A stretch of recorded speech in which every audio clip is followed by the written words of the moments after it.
And then the next meeting, we have the SMA elections. This is where we determine the new board for the next year.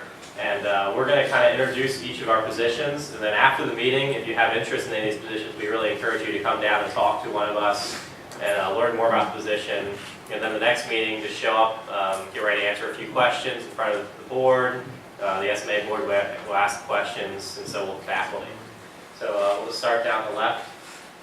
Mike, you want to talk about that? My position is the event coordinator. I'm in charge of the mentor program, aligning all the incoming freshmen with a junior or senior standing student. I also plan the monthly SMP nights that we have coming up. It's a lot of fun, but it's a nice way to bring everybody together. And when you see the results like we saw at the barbecue in the fall, getting that many people there, you feel very relieved and accomplished. So it's a great position. As treasurer, I work directly with the budget, specifically working with the facilities classes as well, making sure the budget is correct. The two accounts I specifically deal with are the co-op account with SGA as well as the foundation account. Just making sure everything is intact, and also reimbursements with the board of anything that they have paid for. I'm the fundraising chair. I'm in charge of getting volunteers to go down to Pittsburgh and work for landmark security at Heinz Field. Also, I coordinate the apparel sales like we did in the fall, which we'll be doing again in the spring in a couple of weeks. We should be having flyers out to everyone again for spring items. But that's what I do as a fundraising chair.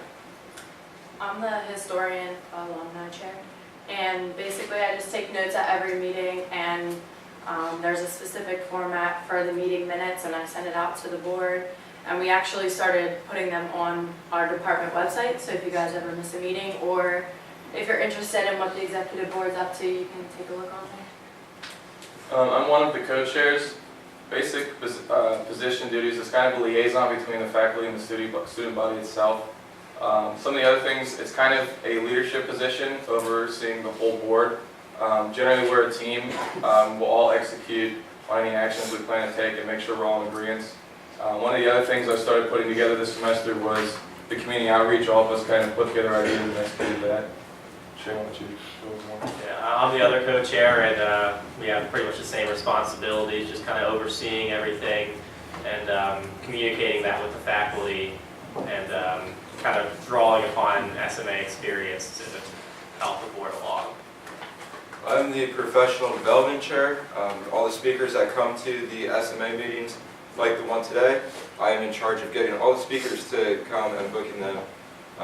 There are some, not downfalls, but some problems.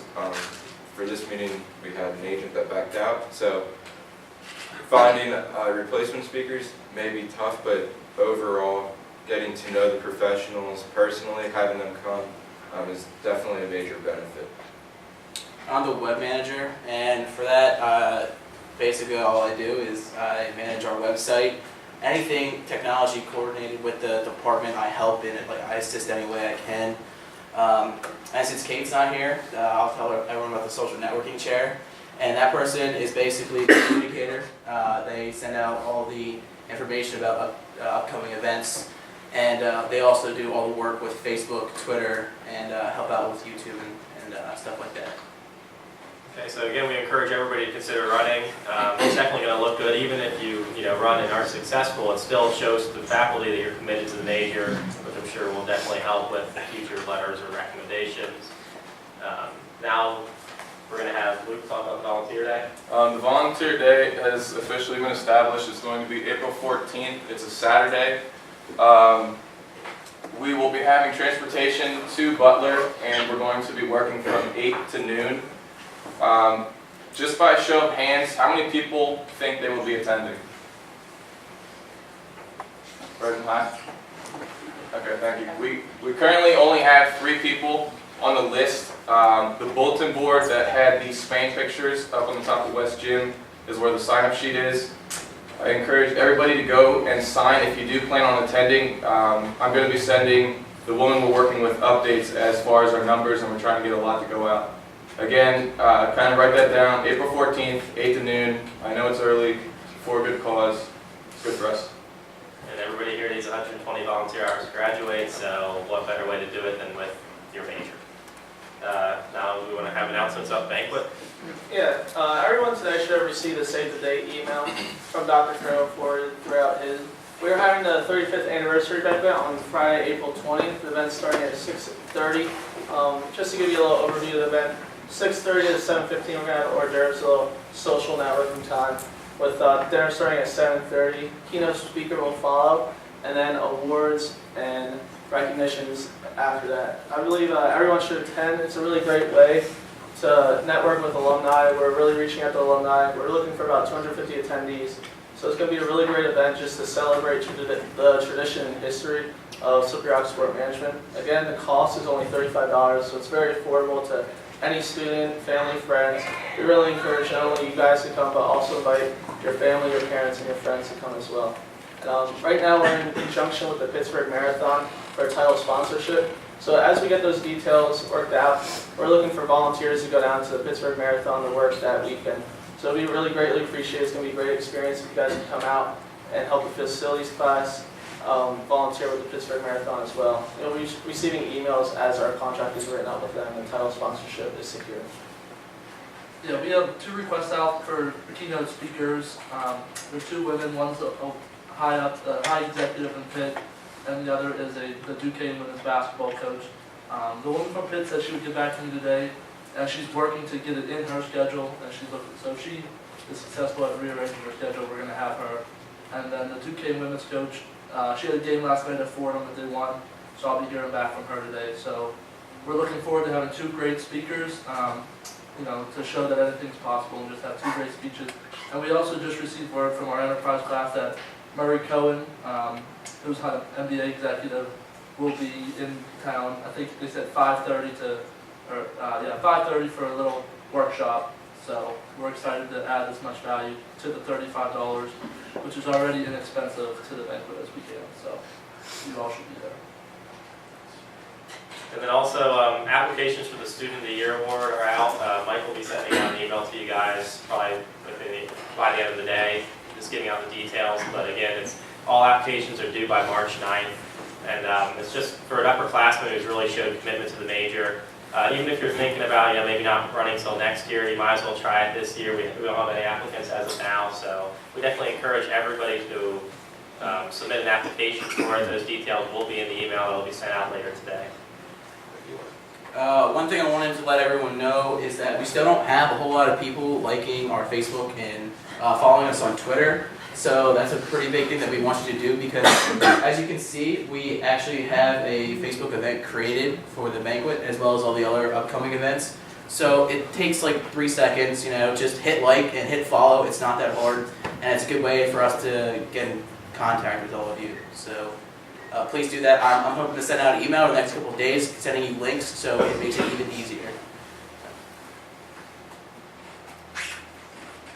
And are there any faculty announcements? I just have one. I want to encourage everybody to attend the community outreach day on the 14th. The faculty will be discussing extra credit and classes for those students who go. So it's an added incentive for some of you, not just to get the volunteer hours, but you may need points in some of our classes. So please sign up as soon as possible.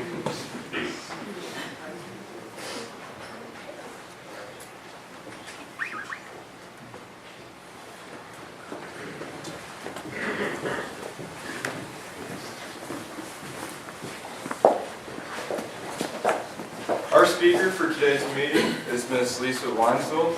She is the Director of Conference Services here at Slippery Rock, and she has had past experiences in professional sports, including the Cleveland Cavaliers and Minnesota Timberwolves.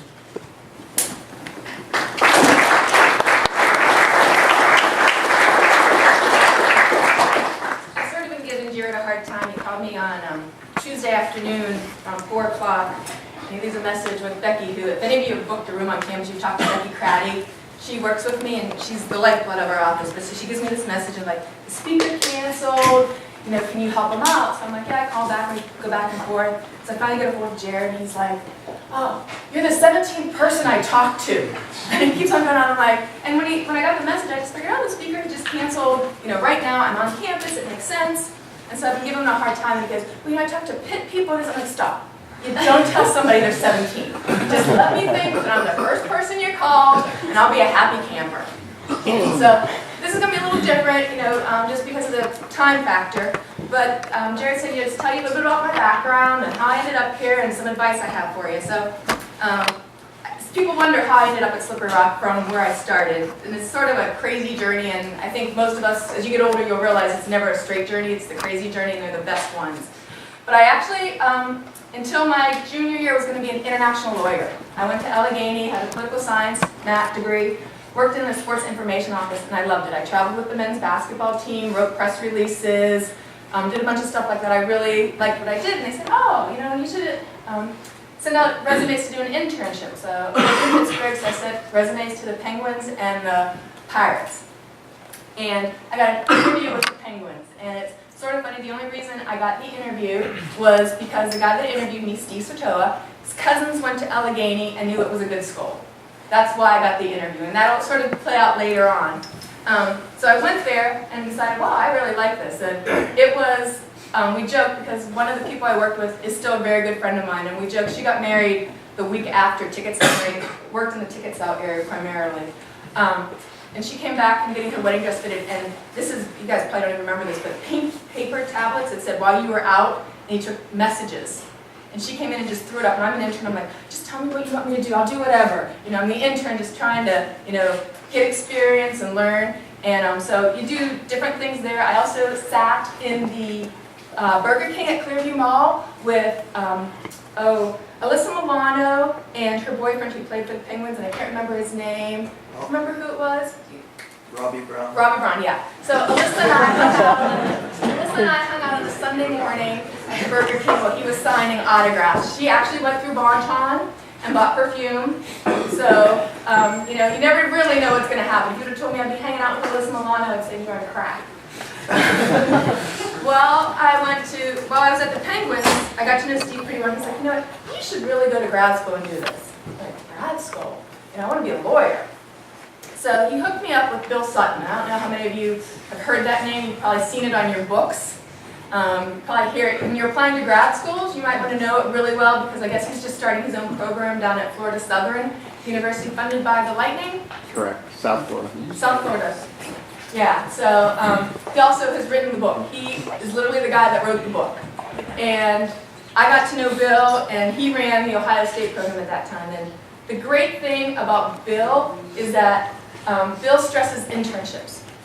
You, as well as every other sport management kid in America, gets the book. The book is perfect. There is never rain. There is never bad weather. Your products never get held up at customs. One of my friends who went to Ohio State, we worked together at the Timberwolves. Her first promotion in the new Target Center was a Crunch puppet giveaway. Crunch is the mascot. It doesn't look anything like that. He's kid friendly and everything. Well, it's supposed to be at Super America. Came to the game. You got this stuff. She gets a note. Customs isn't letting them in. So all of a sudden, it's been promoted. Everybody thinks it's coming. There's no Crunch puppet. That is not in your book. So Bill really stressed getting out, getting intern experience. He also used us as free labor because he does a lot of surveys. And at that time, the surveys were, you know how you guys do the surveys that you do at the end of the year about your teacher, and it's all the fill in the blank and the dots? Well, that was the second step. We would give people paper surveys that were like 15 pages long, and they'd circle their answers, and then you go and you transcribe them. And if 15 of them were counted as errors, it kicked out that sheet. So you'd have to go back and do them. So the year that we did it, we spent a week up in Minnesota. We probably had 5,000 surveys, all by hand. It was like painstaking. My family knew where they needed to end because I brought them home at Christmas. And we'd be coloring them in so that they could tabulate the data. Now he probably has iPads and does it in 2 seconds, knowing Bill. But like I said, he was really big on internships. And he said, you need to do an internship in Minnesota. Like, Minnesota? When I told my mother I was going to Minnesota, she's like, well, I hope you have mucklucks, which are those big boots. Like, I don't know if I need them, but I went to Minnesota where I worked for the Timberwolves / Target Center. And I was very fortunate I did that. I really look back on that as one of the best things I did because there I got in my niche. My niche was hospitality. I started out as an intern, $600 a month, and they gave you parking. And the lady that I worked with hated to do the parties. She hated it. Every game you had a pregame party, so you had food, you had to do ticketing, you had to babysit these people, all this stuff. She hated doing it, so she gave it to me because I was the intern. I loved it. That became my niche. Because of that, I ended up doing a Davis Cup semifinals, US versus Sweden. So for that event, I did all the hospitality and all the merchandise. And it was a pretty interesting experience because I'm guessing most of you have been backstage at like an arena or something. Well, at Target Center, they have an area where you can pull in all the basketball players' cars and I think it was like 6 or 7 18-wheelers for TV. We took that area and made it English gardens. There was grass, like turf put down, tents, flowers. You would not have expected that it was the back of the stage, backstage area. I mean, and actually, the week after we were there, the circus came in town, so that's where the elephants hung out. So it was like quite the varied area. We dealt with, like I said, Sweden. I got invited, I get this very formal invitation. I'm like 22, very formal invitation that I was invited to dinner with the US and Sweden teams. It was by invitation only, so it's like me, Mats Wielander, Agassi, Courier, Sampras were all there. It was like this very high level thing.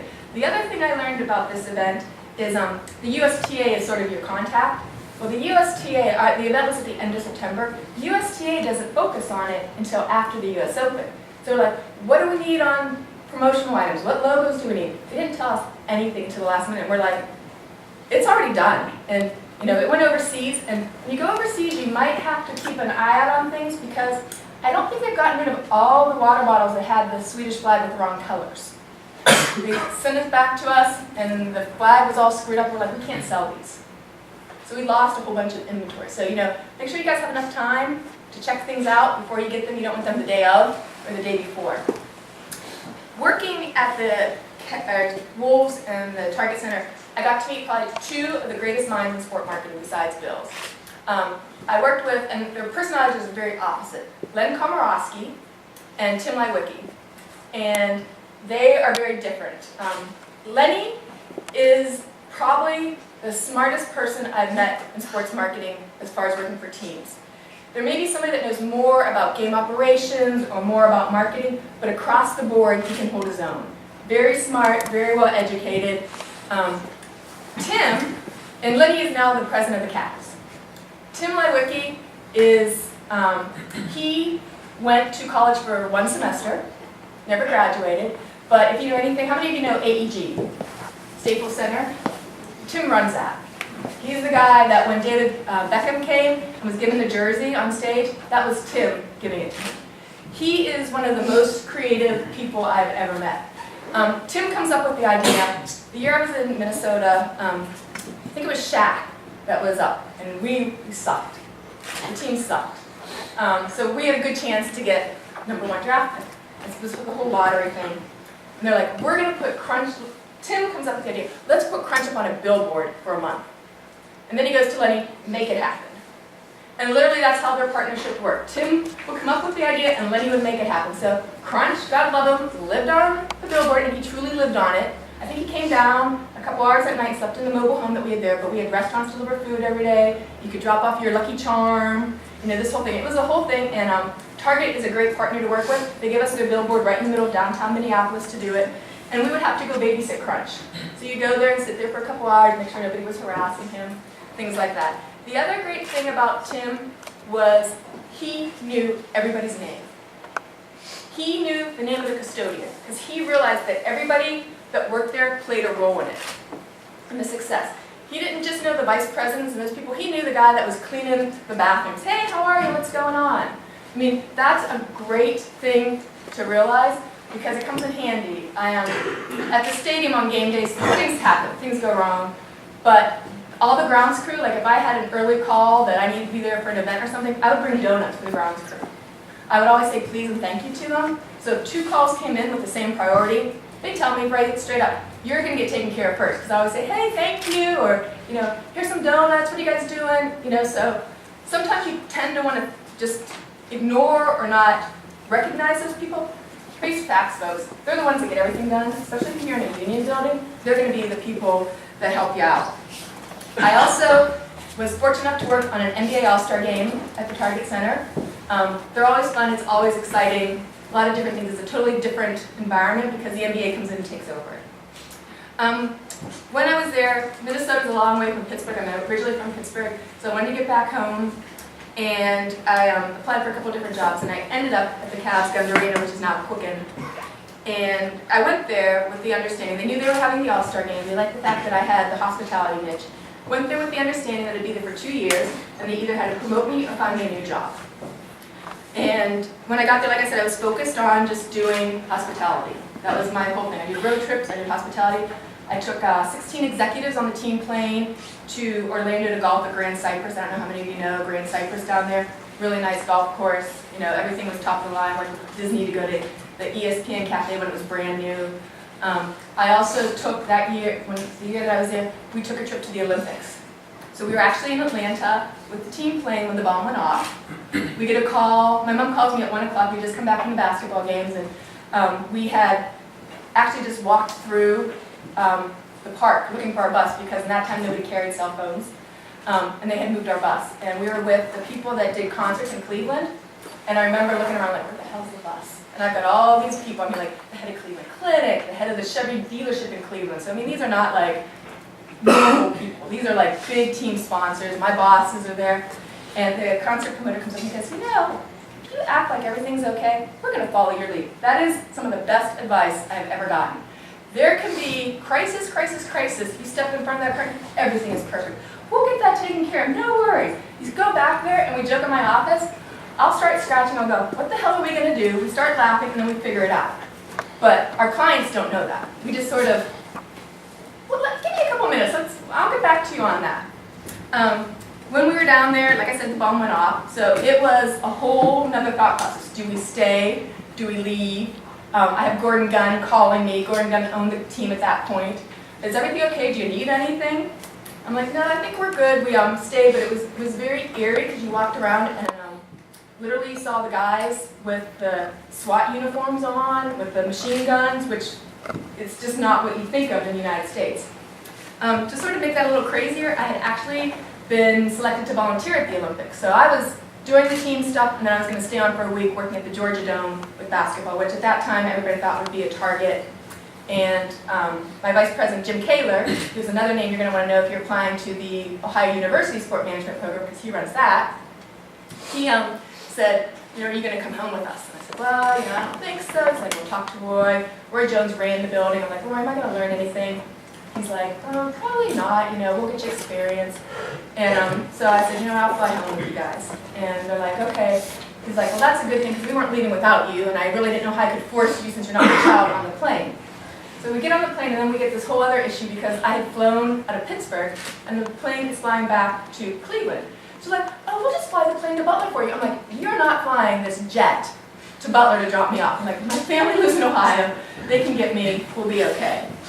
And like I said, when I went there, the theory was I was there for 2 years because they had the All-Star game, and that would be in 2 years. They would promote me or I found my new job. One of my clients that I did a lot of work with was Miller Brewing Company. They were renegotiating their contract with their sport marketing company, and prior to that, everybody lived in the market where they worked. Well, with the new contract, they wanted everybody centralized in Chicago. So the weekend of the All-Star game, WCJ, who was Miller's sport marketing agency, offered me a job. So I got to move to Chicago, and my territory was Minnesota, because I knew all the teams there, North Dakota and South Dakota. I never made it there, I couldn't tell you what is there, and then Wisconsin. So here, the girl who doesn't drink beer has Miller's headquarters.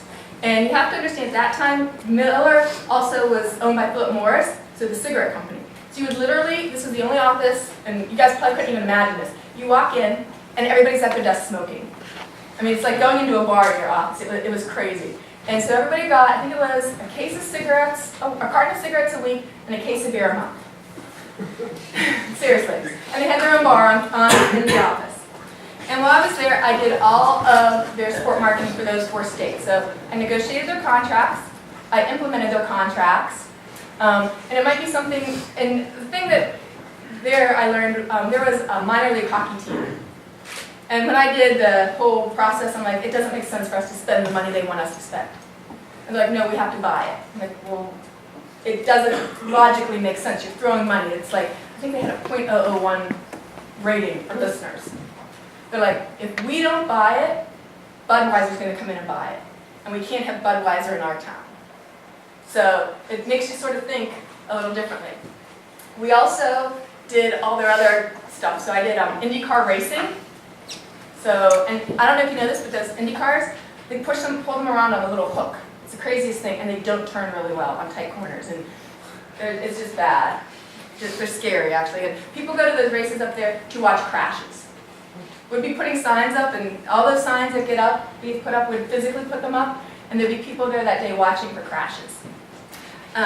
We also did like volleyball, so AVP volleyball. I don't know how many of you know Karch Karai. He was an Olympic volleyball gold medalist. He wears a pink cap so Stanley can find him.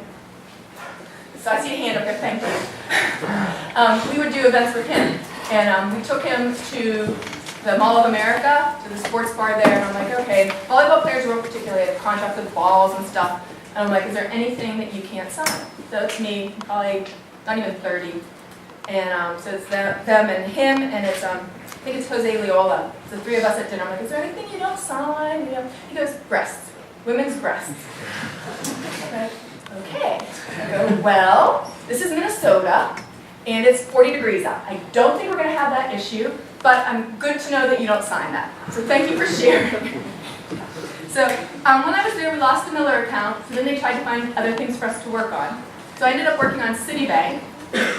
Big difference from Miller to Citibank, where I did a men's seniors tennis event in Westchester, New York, where I learned that I do have electrical skills because we were in an old castle, and we had a generator brought in because upstate New York, August, hot, humid, the whole thing. The night before the tournament started, there was a thunderstorm, shorted out the generator. So you call the company, well, the generator shorted out, can you come fix it? Yeah, we can be there the day after tomorrow. I'm like, ooh, that's really not going to help because I got 500 people, high-level executives coming tonight. I'm like, well, what can we do? He's like, well, you know, you could rewire it. I'm like, sure, tell me how to do it. So I got out my little Swiss Army knife that has all the little things on it. I couldn't open the gate door. I had to get one of the guys to open the main door. But this electrician on the phone, and this is not when we had cute little cell phones, this is the big bricks, talked me through rewiring the generator so we have air conditioning. The killer thing is my client knew that I was doing this, never said thank you. Didn't say thank you, didn't say appreciate it, just, okay, yeah, that's nice. They're like, great. So when I was there, I'm like, oh, I don't really know if I want to be doing bank openings for the rest of my life. And at that point, the Steelers and the Pirates were both building new stadiums, arenas. So I sent my resume in, and ended up getting a call from the Steelers. And they flew me in, interviewed me, and I was told that if they interview you, that's a good sign because they don't bring people in that they're not interested in. So I ended up getting hired. I was hired to market and sell the suite. So I'm basically selling something that doesn't exist. The Steelers did it the Steeler way. We built out a room, but you just put a visual up where the Pirates had this thing that it opened, and you got the virtual review. That's not how the Steelers do things. So I was there about 6 months, and the marketing person left. So they're like, oh, you can do both. So I was selling all the suites, putting all together the marketing plan, contacting everybody, getting everybody scheduled, telling them that just because you're at the 50-yard line now does not necessarily mean you're at the 50-yard line in the new stadium, and doing all the marketing stuff. So the regular, stuff that you see going on, all the different things, like if you go to their website, they do Women's 101. We started Women's 102. All that type of stuff I was also doing. The coaches used to laugh. They have training table. So basically at the stadium they have food there all day for them. So the coaches laughed. The only difference between me and them was the clothes and the paychecks. Because they all had uniforms and I didn't. But I was there like 7 in the morning till 8, 9, 10, 11 at night, just trying to get done what I needed to get done so that I could at least start the next day at a good place. Like I said, I did that. I was actually, when they opened the stadium, I was part of a team of 5 people that wrote all the policies, came up with all the rules for the stadium. I can tell you that I have literally slept overnight on the stadium floor.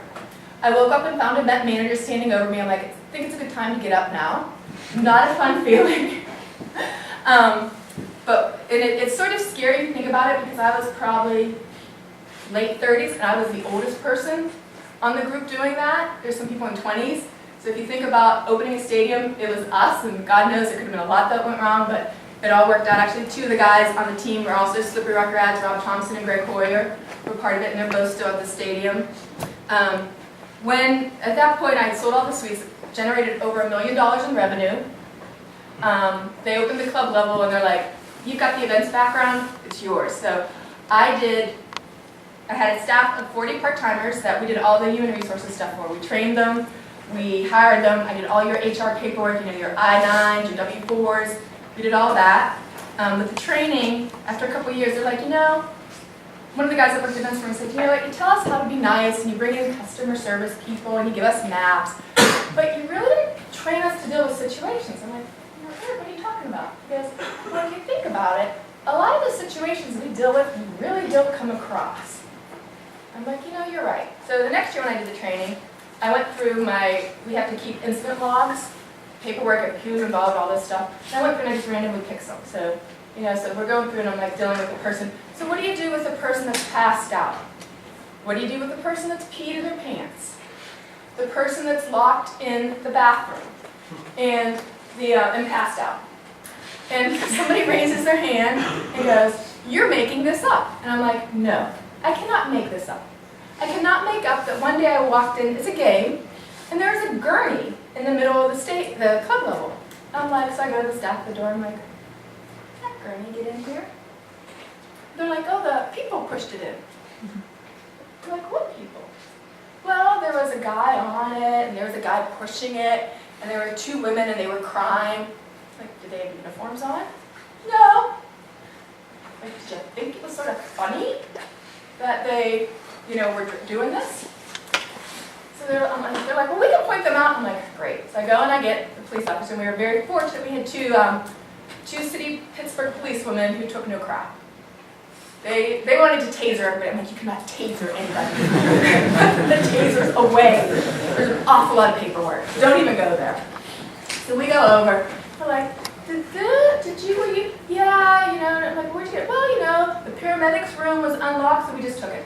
Note to self, if you take equipment like that, it's against the law. You're touching first responder equipment. So the police officer's like, well, you need to come with us. So the guy who was pushing the cart comes in and goes, well, I'm his lawyer. And the guy goes, great, because you're coming with us too. And the 2 women, and you're all being arrested. Because it's against the law. So, you just sort of have to keep, and that's not something that's in your books. If it's in your books, they're doing a great job. We also did, in addition to the Steelers and the Panthers games, I also did about 200 non-game day events. So I have done everything from proms, to weddings, to trade shows, to PNC doing their state of PNC where they're bringing the security in and the guards come in and check it before they come in. We've had the governor at events where the state police come and check it. They've only been there 17 million times, but they come and check it again because something might have changed. So you deal with them. Let's see, what are some of the more unusual events we did? I had an event, it was actually a memorial service for a state police officer that had been murdered. And so the guy that's my contact comes up to me and goes, the commander wants to land a helicopter, and this is what we're doing. I'm like, as long as you don't land it on the 50-yard line or the South Plaza, I think we're good. And they landed in a parking lot. So my boss comes to me and goes, did you know a helicopter was landing? And I'm like, well, yeah. He's like, well, you need to tell us. I'm like, look, if the state police tell me it's coming, there's not much I can do to stop it. It's just one of those things that you let it go. Sort of like when the governor, you say, oh, Mr. Rooney wants you to sit here, governor. He's like, oh, no, I'm sitting over there. You're not going to start arguing with the governor. They can figure that out between the 2 of them later, but I'm not getting in the middle of that. I also did a cat show where I had some lady tell me, it was St. Patrick's Day weekend, and this club level has 2 stories of glass. I had this lady tell me that her Persian was sweating, and we needed to do something about it. I'm like, well, and the guys are at home, so I called them, and they're like, well, it's coming in at such and such degrees, and it's going out at such and such degrees, but like, it's not sweating. I'm like, I'm just telling you what the lady's telling me. I also, if you get a chance, if you, for nothing else, people watching, you gotta go to a cat show. They put makeup on cats. It's just the whole thing. We had to put the signs up, do not flush the kitty litter down. Kitty litter gets disposed here. So I was very excited when that left, and actually went to one of my friends' buildings, and I told her, this is what you need to tell them. So it was pretty interesting. I also assisted the Rooney family with things, so it could be anything. I get a phone call and be told, oh, Mr. Rooney's bringing this down for you. I'm like, okay. I did a lot of stuff for Mrs. Rooney, involved with planning trips, that type of thing. I was also involved with the Ireland Fund. The Ireland Fund actually is a combination of two different organizations. Sir Anthony O'Reilly and Mr. Rooney started one, and President Kennedy and the President of Ireland started another, and they combined them into the American Ireland Fund. And it's Mr. Rooney's baby. And so we would do it every year that it honors somebody. It could be the Hillmans, it was Congressman Murtha, Jeff Romoff, who's the CEO of UPMC, and it was literally, you'd sit in the room and you'd see the presidents of the banks. You'd see, there's this one guy that if he doesn't seem like he belongs, but he is such a networker in the back that he knows everybody and everything. And you'd sit there, and it truly was seeing like a boys club. They got a check from somebody, and somebody goes, I'm having breakfast with him on Saturday. That's not a big enough money. Give me that check. I'll take care of it. It was like, I'm sitting there like, oh my God, this is truly the old boys club right there in front of you. And when we did this event, we would take the club level, and you would not recognize it. For a week, they would do stuff. All the metal was covered. We had artists come in, and the vomitories, which is what you walk out into the seating area, were covered with wood. We would call the churches and say, I need pews, and the guys would go get the pews, and the next year they'd go get them in the exact same place where they put them the year before. And we called this History Center, can we get that furniture? We'd go to the warehouse and pick out other furniture and bring it down. It was just an incredible event, and it was such Mr. Rooney's baby that he would literally walk and like paint things, like put finishing touches on things. If he didn't like how a sign was, he'd do it. Like they would put up, bring trucks in, and it would be like a bank truck. It would be all decorated. There'd be flowers, and you know like how in movies they'll see the facade where it goes up and it's just a front. That's what they do. They do a two-story one, and it would change every year for whoever it was. It might be a store that there'd be clothes, and literally I would have clothes from the family that I have to make sure I'm like, okay, this goes to Art, this goes to Mr. Rooney, this goes here, this goes there. Which was in March of 2006, we netted $1 million. And the money went to the Ireland Fund, which promotes peace and understanding between Ireland, Northern and Southern Ireland. And after I did that, I was like, what else can I do? And the Steelers are an organization where there's not a lot of room for growth. People stay there. They die there. It's just how it is. So I was like looking for something out of my comfort zone. And we worked with Tiffany on corporate gifts. So Tiffany's like, do you want to come work for us? So I went and I worked for Tiffany, which going from working 48 weekends a year to working out of your house, which is like the greatest thing on earth. If you can do it, do it. So I was there and managed the Philadelphia market and the Pittsburgh market, increased revenue, did all that, but I realized I was missing something. When I did an event, you'd see the whole spectrum. You'd see this is the idea, this is the implementation. You guys doing your banquet will see it too, because on the night you're going to sit back and go, damn, I did that. Well, at Tiffany, I sold you a gift, but I didn't see you give it to her or to him. So I'm like, I missed that, and that's where I found out that I got my satisfaction. So I saw this job, and I applied for it. And I got hired and started in April of 2009, and before I came, it was one person, 1 hour a day during the summer, during the school year, and then during the summer, plus Becky, who is the greatest thing. I love Becky. Becky's retiring in 2 years, and I'm already dreading it. But they told me that we are to operate as a business, which is sort of an unusual thing for higher education, because I'm like, started charging people, and they're like, well, why are you charging me for this? Well, I have overhead costs. It costs me to do that for you. I need to make money, because the money that my office generates goes towards athletic scholarships. So the first year I just came in and watched everything, see how it ran. The second year I'm like, okay, we're going to make some changes. We got a logo. We put together our paperwork. Our paperwork went out, and whoever signed it whoever completed it had to sign it. We had things sent out before that would be crooked, that it wouldn't have a name on it. So I'm like, that's your brand. I mean, how would you feel if you're an SRU graduate and you got something from Slippery Rock and it's crooked or it's wrinkled? You'd be like, that doesn't really speak well of where I went to school. So we redid all that.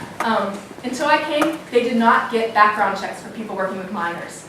Now, given the whole Penn State situation, that's unfathomable these days. But there, and people are like, well, I've known these people, they're my friends. I'm like, I don't care. It's a state law. You need to do this. It's not Lisa's law, but I'm just going to say Penn State. Now they're saying, so what links do I have to use? I'm like, okay, we do that.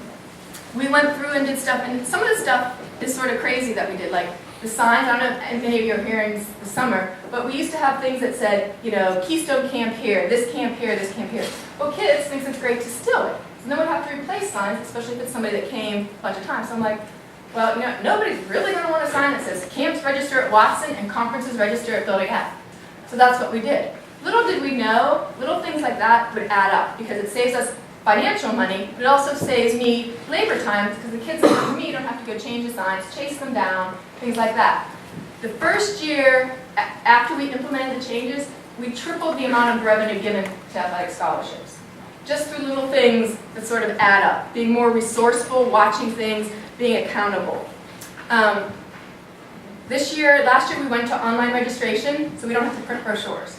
I finally got one coach last year, all she's kept on going was, where's my PDF? Where's my PDF? I'm like, you don't need a PDF.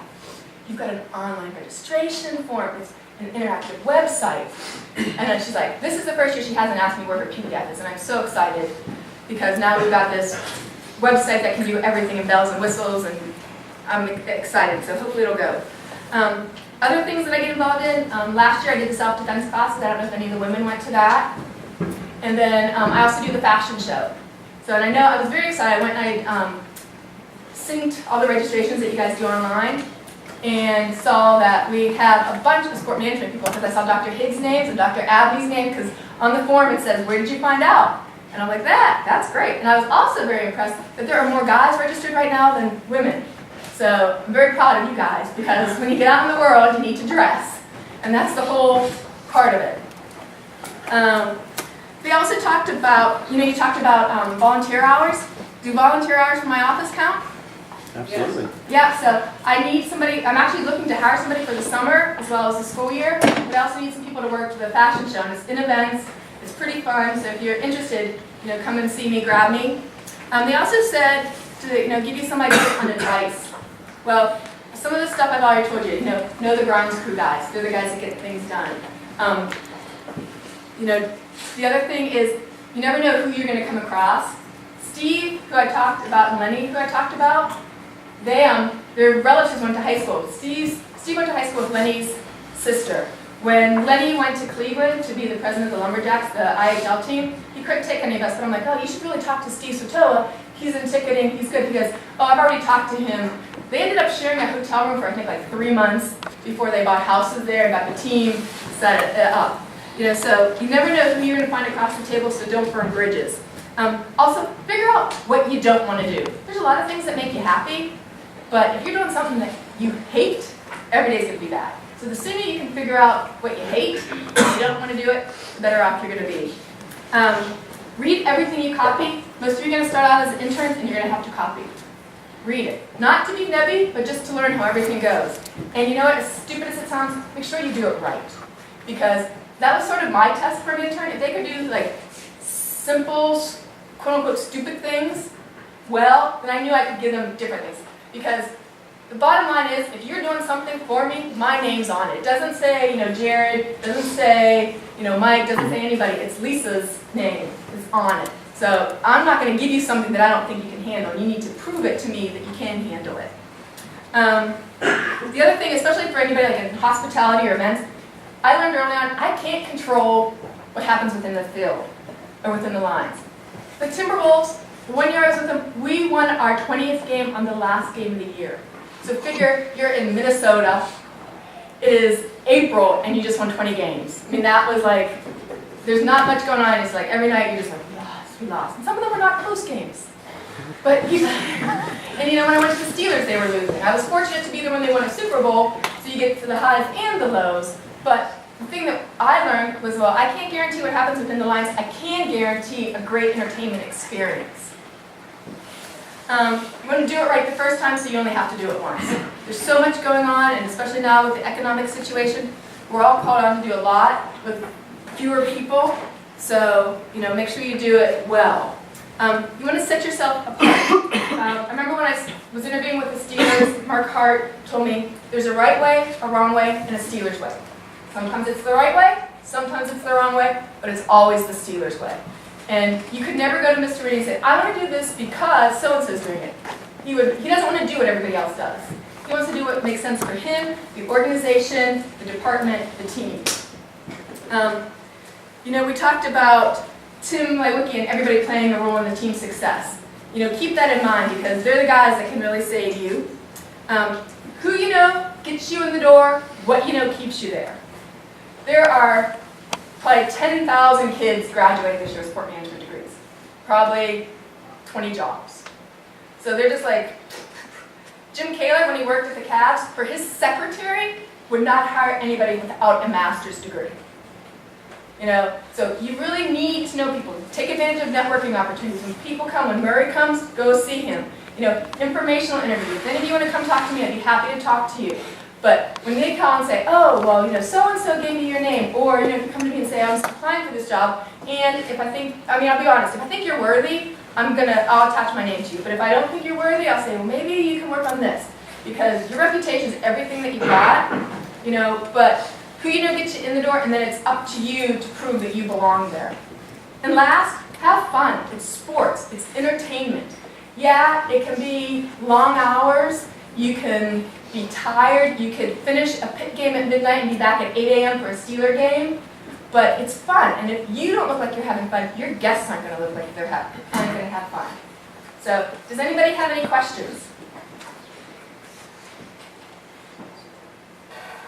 So when you did hospitality for, say, like bigger sports teams, did you end up working a lot with the athletes as well, or did you mostly work with clients outside of the organization to keep them happy? It depended. Some of the events would have players at them.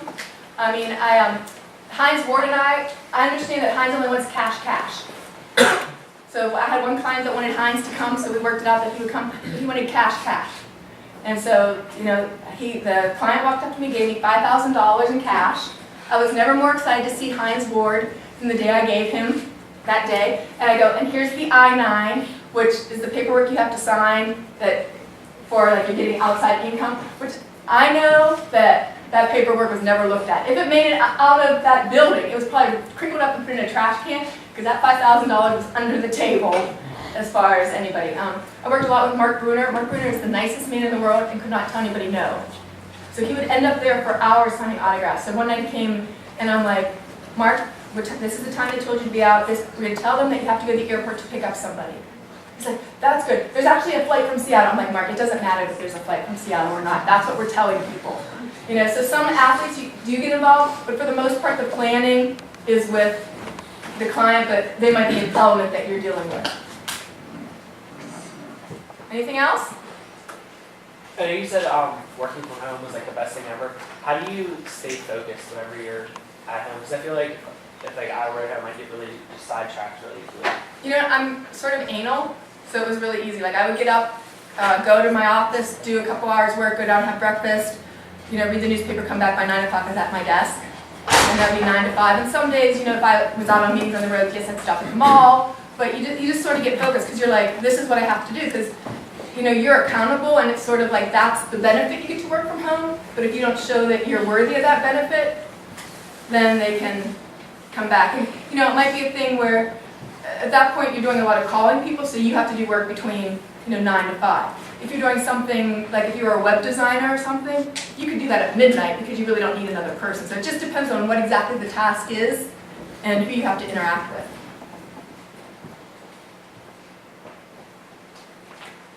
Go ahead. Which of the following of your past experience has been the most enjoyable for you? I think all of them have something. The Timberwolves, it was new. It was the Davis Cup, things like that. The Cavs was the Olympics. Miller was just dealing with Miller people. It was a whole other experience up in Miller. I'm looking for Laverne and Shirley. The Steelers, it was going to the Super Bowl, winning a Super Bowl, being part of all that, seeing the whole thing. Here, it's, the people I work with here are probably the nicest people I've ever met. I swear to God that if Becky had a dog and you told her that you killed her dog, she would go, thank you very much. She is the nicest, most genuine, sincere person. She'd be like, oh, thank you. She truly is. I don't want to hear it when she starts talking about retirement. So, but here, like, I basically took a department that didn't exist and created something. So, each of them has their pluses and minuses, but I've been very fortunate. You guys are letting me off easy.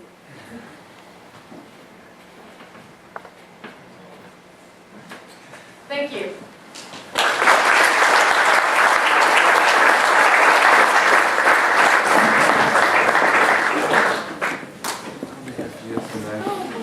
Thank you for coming. Appreciate it.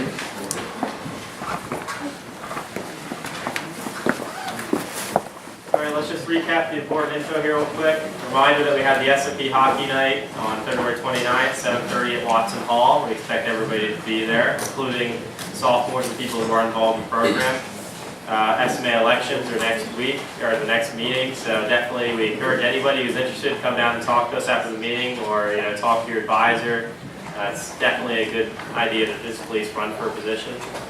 And the month of April is a big month for us. Again, April 14th, if you haven't signed up and you're interested, please go to the second floor of West Gym and sign.